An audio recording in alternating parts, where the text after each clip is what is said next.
Class. कल का हमारा जो लाइव सेशन था उसमें हमने ऑक्सीडेशन नंबर की मदद से रेडॉक्स रिएक्शन को डिफाइन किया था, जिसमें हमने दो तीन पॉइंट जो है लिखवाए थे, जिसमें हमने ये बोला था कि अगर कोई एलिमेंट जो है जिसका ऑक्सीडेशन नंबर इंक्रीज हो रहा है तो उसको हमने ऑक्सीडेशन बोला था, जिसका ऑक्सीडेशन नंबर डिक्रीज हो रहा है उसको हमने रिडक्शन बोला था, और जो एलिमेंट का ऑक्सीडेशन नंबर चेंज नहीं हो रहा है, मतलब रिएक्टेंट साइड पे जो उसका ऑक्सीडेशन नंबर है वही समझो कि प्रोडक्ट साइड पे है, मतलब no change in oxidation number, जिसको हमने एक्सपेक्टेड आयंस बोला था, जिसके 4-5 रिएक्शन हमने लिखे थे और हर एक में ऑक्सीडेशन नंबर डिफाइन करके हमने रेडॉक्स रिएक्शन है कि नहीं है उसको प्रूव किया था, और 2 एग्जांपल मैंने होमवर्क में दिए थे। आज का जो टॉपिक है जिसमें थोड़ा ध्यान रखना है, इजी टॉपिक है, थोड़े रूल्स के हिसाब से चलना है। नॉर्मली हमारे पास रेडॉक्स रिएक्शन में जितने भी मॉलिक्यूल्स होंगे तो वो मॉलिक्यूल्स का नोमेनक्लेचर करने के लिए आपको स्टोक नोटेशन मेथड से चलना है, और स्टोक नोटेशन मेथड का सिस्टम क्या है बेटा कि बहुत इजी है, ज्यादा लोड लेने की जरूरत नहीं बेटा। इसमें 2-3 रूल्स है, वो रूल्स आपको फॉलो करने हैं। सबसे पहले आपको क्या करना है बेटा, थोड़ा समझ लो मुझे कि आपके पास समझो कि कोई भी मॉलिक्यूल्स पड़ा हुआ है, मान लो कि H2SO4 पड़ा हुआ है, सल्फ्यूरिक एसिड, उसके बाद समझो कि मेरे पास FeCl2 है, FeCl3 है, तो आपको ये ध्यान रखना है कि जो भी मॉलिक्यूल्स है उसमें मेटल कौन सा है, और मेटल एक बार डिफाइन कर लो, और वो मेटल का ऑक्सीडेशन नंबर आपको निकालना है, क्योंकि स्टॉक नोटेशन में क्या होगा कि जब भी कोई मॉलिक्यूल्स का नोमेनक्लेचर आप कर रहे हो तो स्टॉक नोटेशन मेथड के हिसाब से ये एक रोमन साइंटिस्ट ने बनाया हुआ है, और उसके अकॉर्डिंग हमारे मॉलिक्यूल्स के अंदर जो मेटल है उसका ऑक्सीडेशन नंबर आपको रोमन नंबर के अंदर आपको लिखना है, और वो रोमन नंबर जो है वो ब्रैकेट के अंदर शो करना है, और लास्ट में हम जो भी नेगेटिव आयन होगा उसका सफिक्स और प्रीफिक्स दोनों चीज मेंशन करेंगे। तो यहाँ पे वन बाय वन मैं कुछ एग्जांपल दे रहा हूँ, एग्जांपल आप समझते जाओ बेटा। हमको सिर्फ और सिर्फ ध्यान इतना रखना है जो भी मोर रिएक्टिव मेटल है उसका आपको ऑक्सीडेशन नंबर निकालना है। ऑक्सीडेशन नंबर किस तरह से निकालना है मैंने पूरा प्रोसीजर आपको समझा दिया हुआ है कि आपको मॉलिक्यूल्स पे फोकस करना है। मॉलिक्यूल समझो कि ग्राउंड स्टेट में पड़ा हुआ है, और समझो कि उसके ऊपर प्लस और माइनस 1 चार्ज नहीं है, और जो चीज का ऑक्सीडेशन नंबर निकालना है बराबर है, तो उसके अलावा जो एलिमेंट है उसका ऑक्सीडेशन नंबर आपके ध्यान में होना चाहिए, आपको आना चाहिए, और रूल्स भी मैंने लिखवाए हुए, रूल्स को आपको फॉलो करके हर एक चीज का ऑक्सीडेशन नंबर आपको निकालना है।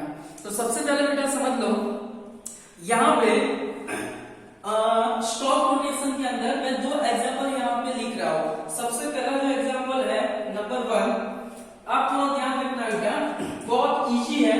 करना क्या है, तो सिंपल सा 2 रूल्स है, वो रूल्स को पकड़ के चलना है, ज्यादा रूल्स भी नहीं है।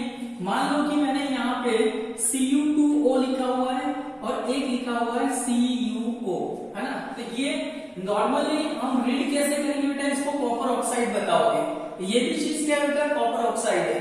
पर समझो बेटा, यहाँ पे जो कॉपर ऑक्साइड है उसमें जो कॉपर है उसका ऑक्सीडेशन नंबर, और यहाँ पे समझो कि जो कॉपर ऑक्साइड है उसमें कॉपर का ऑक्सीडेशन नंबर, आपको ये दोनों चीज का कॉमन नेम ये होगा कि ये दोनों कॉपर ऑक्साइड है, पर इसका एक्यूरेट नोमेनक्लेचर जो है वो स्टॉक नोटेशन मेथड से होगा, जो रोमन साइंटिस्ट ने दिया था, और उन लोगों ने ऐसा बोला था कि भाई कॉपर ऑक्साइड, तो इन दोनों में हमारा मेटल हो गया कॉपर, तो कॉपर का इसमें ऑक्सीडेशन नंबर कितना है, जितना उसका ऑक्सीडेशन नंबर निकल रहा है, तो मेटल के नाम लिखने के बाद तुरंत ही आपको उसका ऑक्सीडेशन स्टेट जो है वो रोमन नंबर में लिखना है। फॉर एग्जांपल देखो, आपके पास कॉपर ऑक्साइड है, तो सबसे पहले क्या करोगे बेटा, आपको कॉपर ऑक्साइड में कॉपर का ऑक्सीडेशन नंबर आपको निकालना है। देखो फर्स्ट Cu2O हो गया, इसमें मैं कॉपर का ऑक्सीडेशन नंबर निकाल रहा हूँ, आपको सीधा आ रहा है तो सीधा लिख दो, अगर नहीं आता है तो आपको प्रोसीजर थोड़ा करना है। यहाँ पे 2 कॉपर है बेटा, तो 2 कॉपर प्लस ऑक्सीजन।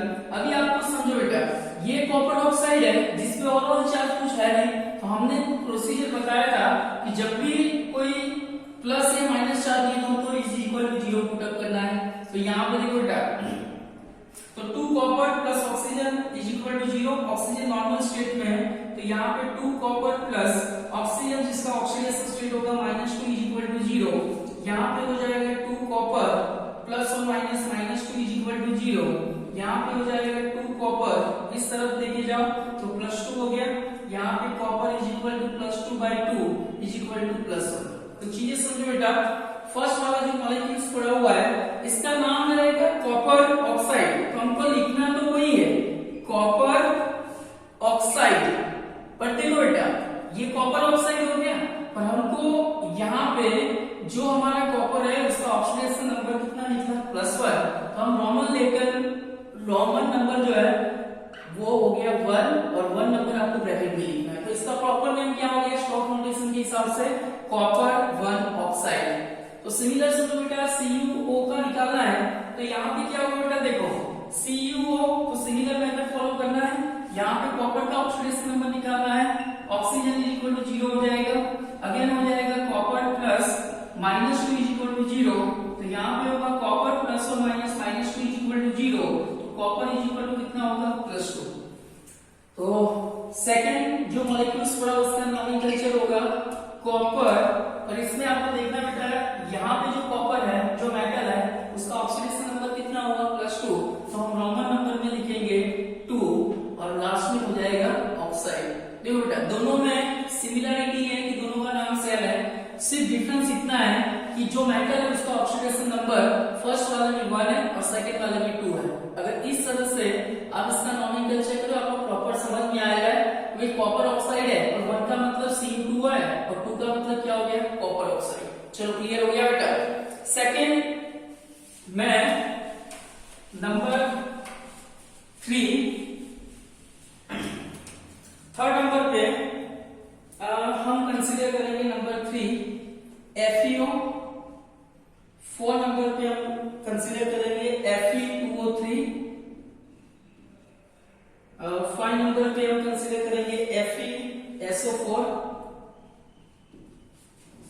6 नंबर पे हम कंसीडर करेंगे Fe2SO4 देखो बेटा बहुत सिंपल सी बात है बेटा, FeO का मतलब Fe का मतलब आयरन हो जाएगा है ना, तो हम देखने से आपको पता चल गया ये आयरन ऑक्साइड है, ये भी आयरन ऑक्साइड है, पर आपका इसका एक्यूरेट नॉमेनक्लेचर जो है स्टॉक नोटेशन के हिसाब से क्या होगा। तो मैंने क्या सीखा बेटा, सबसे पहले नाइट्रोजन आयन लिखो, फिर नेगेटिव आयन जो है उसको सफिक्स के फॉर्म में लिखना है, तो यहाँ पे क्या होगा बेटा सबसे पहले, और चीजें समझना बेटा ये हो गया हमारा आयरन ऑक्साइड, पर हमको निकालना है आयरन का ऑक्सीडेशन नंबर, आपको डायरेक्ट आ जाता है तो डायरेक्ट कर लो, अगर समझ में नहीं आता है तो फाइंड करो कि भाई Fe plus oxygen is equal to charge कितना बेटा 0, तो यहाँ पे Fe plus oxygen -2 is equal to 0, plus और माइनस -2 साइड पे चला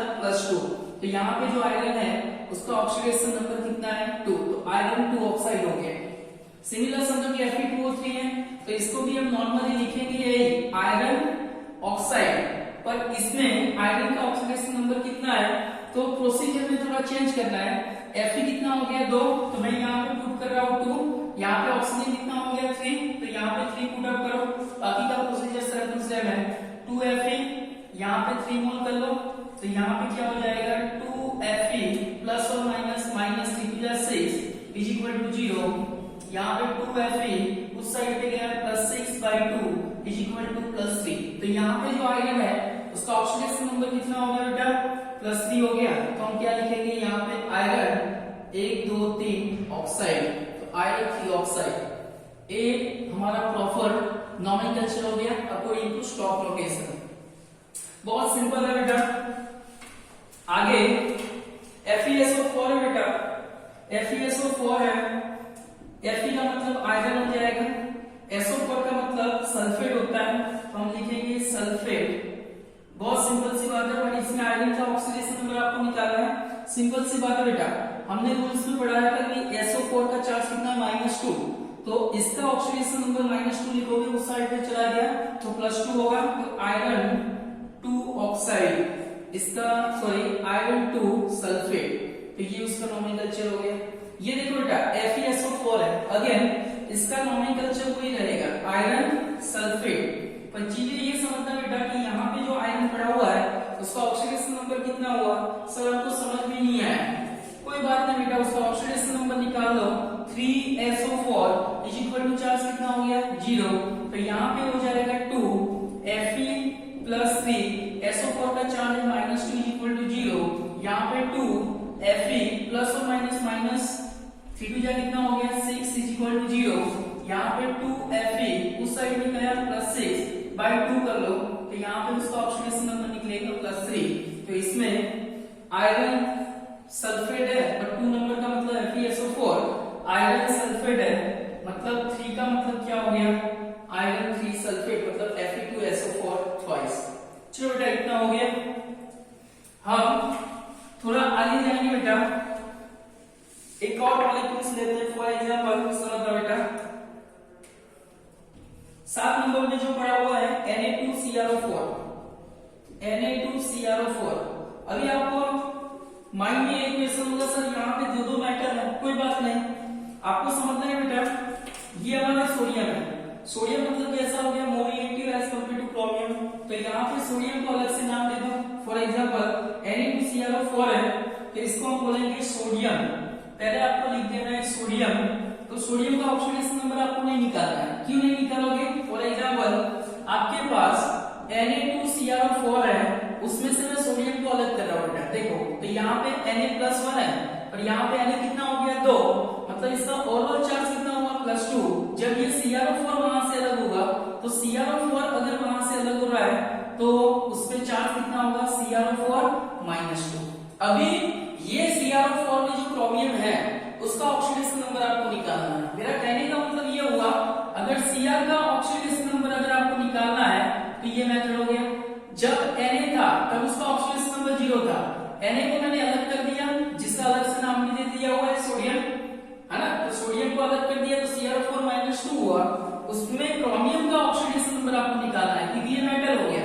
तो यहाँ पे समझो कि Cr+4 -2 इज इक्वल टू, इसका चार्ज कितना बना -2, तो यहाँ पे Cr प्लस और माइनस 4 2 जा 8 इज इक्वल टू -2, तो Cr का -2 + 8 इज इक्वल टू +6, मतलब यहाँ पे जो क्रोमियम है उसका ऑक्सीडेशन नंबर कितना हुआ +6। तो इसमें इसका नोमेनक्लेचर हो जाएगा सोडियम, CrO4 को नॉर्मली बोलेंगे क्रोमेट, और क्रोमेट में क्रोमियम का ऑक्सीडेशन नंबर कितना हुआ 6, तो ये हो गया 5 1, तो ये हो गया हमारा 6 नंबर। चलो क्लियर है। एक और नाम, चलो 8 नंबर पे, 8 नंबर पे K2Cr2O7। देखो बेटा K2Cr2O7, तो बेटा सिमिलर काम करना है जैसे Na2CrO4 में किया, पर यहाँ पे ध्यान इतना रखना है कि ये जो पोटेशियम है उसका अलग से नाम लिख दो पोटेशियम। अभी देखो बेटा K2Cr2O7, अगर मैं पोटेशियम को अलग कर रहा हूं तो पोटेशियम +2 चार्ज देके ये -2 होगा, उसमें क्रोमियम का ऑक्सीडेशन नंबर आपको निकालना है।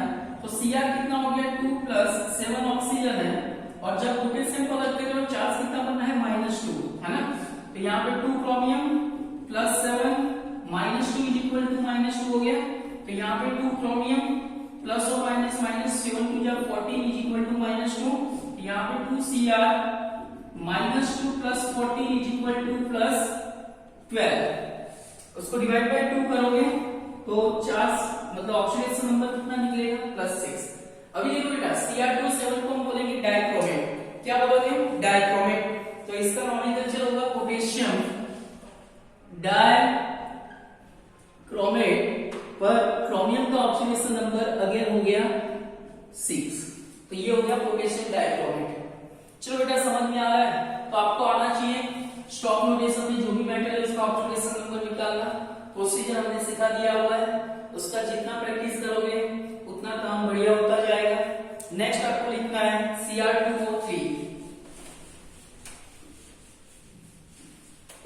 नेक्स्ट जो 9 नंबर पे है, 9 नंबर पे जो पड़ा हुआ है Cr2O3, इसका नॉमेनक्लेचर हो जाएगा क्रोमियम ऑक्साइड, इसको हम बोलेंगे क्रोमियम ऑक्साइड।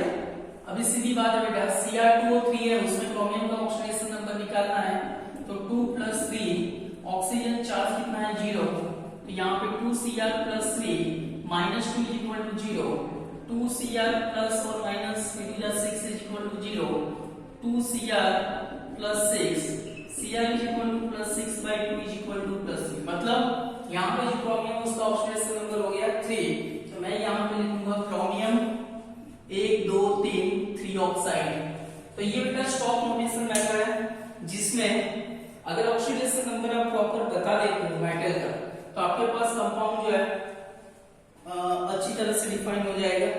एक और है 10 नंबर पे Mn2O7, 10 नंबर पे है Mn2O7। देखो बेटा, Mn का मतलब मेटल हो गया, तो उसको हम क्या बोलेंगे मैंगनीज, क्या बोलोगे मैंगनीज, तो ये हो गया मैंगनीज, मैंगनीज और लिखना है ऑक्साइड, तो मैंगनीज ऑक्साइड हो गया।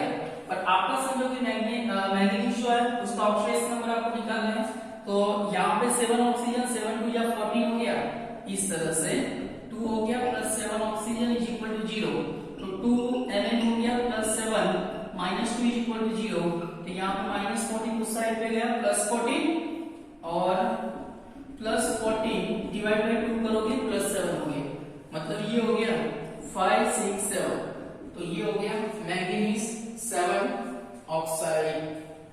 और लास्ट में जो पड़ा हुआ है 11 नंबर पे V2O5, जिसको हम बोलेंगे वैनेडियम ऑक्साइड।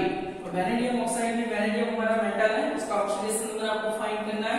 सीधी बात बता देता हूँ, 5 2 10, -10 उस साइड पे गया +10 हुआ, +10 डिवाइड बाय 2, मतलब क्या होगा 5 नंबर, तो ये हो गया वैनेडियम 5 ऑक्साइड। चलो बेटा, ये तो हमारा एक स्टॉक नोटेशन हो गया, मतलब जब भी आप बैलेंसिंग करोगे उसमें मॉलिक्यूल्स है जिसका प्रॉपर नॉमेनक्लेचर भी आपको आना चाहिए।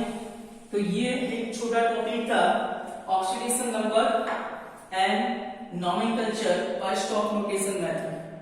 सो यहाँ पे एक सिंपल सी लाइन आपको याद रखनी है कि भाई oxidation number of metal written in roman number in bracket after metal, मतलब मेटल का नाम लिखने के बाद रोमन नंबर जो है उसको ब्रैकेट में शो करना है, फिर नेगेटिव आयन जो सफिक्स के हिसाब से आप लिखते हो वैसे लिखना है। जैसे ये ऑक्साइड हो गया, ये सल्फेट हो गया, CO3 होता है तो उसको हम क्या Na2CO3 है फॉर एग्जांपल, Na2CO3 है ना। तो सिंपल सी बात करनी है बेटा, जैसे Na2CO3 है तो इसमें हमारा मेटल कौन हो गया सोडियम, तो इसको हम क्या बोलेंगे सोडियम कार्बोनेट, बराबर है, क्या लिखोगे सोडियम कार्बोनेट, और इसमें सोडियम का आपको ऑक्सीडेशन नंबर निकाल देना है। चलो क्लियर है, लिख दो बेटा इतना, लिख के कंप्लीट करो बेटा।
अभी हमारा एक टॉपिक जो लास्ट था, जिसके लिए हमने अभी तक मेहनत किया हुआ है, और वो टॉपिक का नाम है balancing of redox reaction.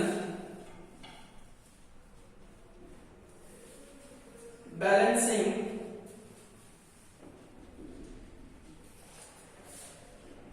Of redox reaction.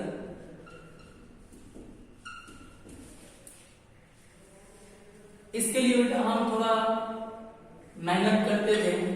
अभी तक का जितना भी हमने पढ़ा है, अगर आपको सारी चीज अच्छी तरह से समझ में आ गई है तो आपको बैलेंसिंग रेडॉक्स रिएक्शन को बैलेंस करना आ जाएगा।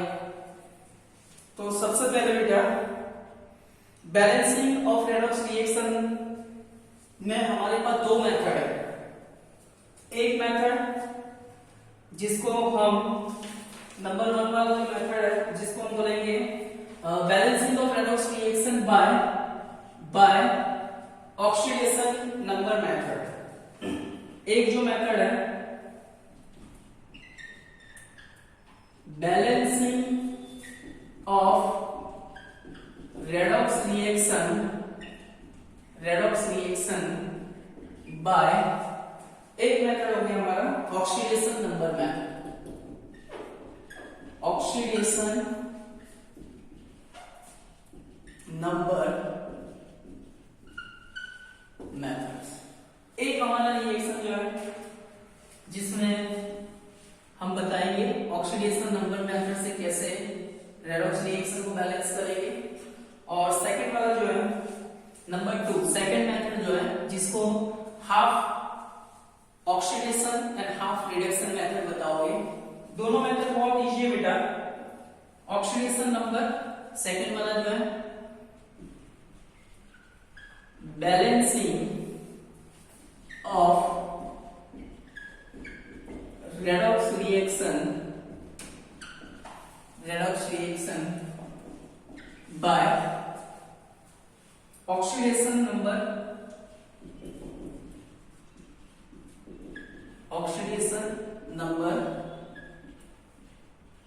एंड हाफ रिएक्शन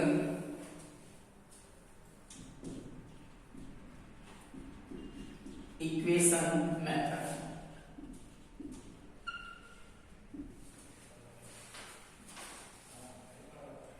बहुत सिंपल सी बात है बेटा। बैलेंसिंग ऑफ रेडॉक्स रिएक्शन में आपको दो मेथड से आपको बैलेंसिंग कर सकते हो। एग्जाम के अंदर नॉर्मली अगर आपको सीधा पूछ लिया हो कि गिवन इक्वेशन को बैलेंस करो, तो आपके पास समझो कि जिसमें मास्टर के हिसाब से आपको कर लेना है। पर एग्जाम के अंदर समझो कि स्पेसिफाई कर दिया हुआ है कि भाई आपको जो गिवन इक्वेशन दिया हुआ है उसको बैलेंस करना है, और मैंने बोल दिया हुआ है कि आपको ऑक्सीडेशन नंबर मेथड से चलना है। तो ऑक्सीडेशन नंबर मेथड से ही आपका रेडॉक्स रिएक्शन बैलेंस होना चाहिए। और समझो कि आपको ऐसा बोल दिया हुआ कि हाफ रिएक्शन इक्वेशन मेथड से बैलेंस करो, तो उसमें आपको हाफ रिएक्शन मेथड से ही ऑक्सीडेशन और रिडक्शन मेथड को बैलेंस करना है। तो सिंपल सी बात है बेटा, बैलेंसिंग ऑफ रेडॉक्स रिएक्शन को हम दो मेथड से बैलेंसिंग कर सकते हैं। एक हमारे पास जो मेथड है वो मेथड का नाम हो गया बाय ऑक्सीडेशन नंबर मेथड।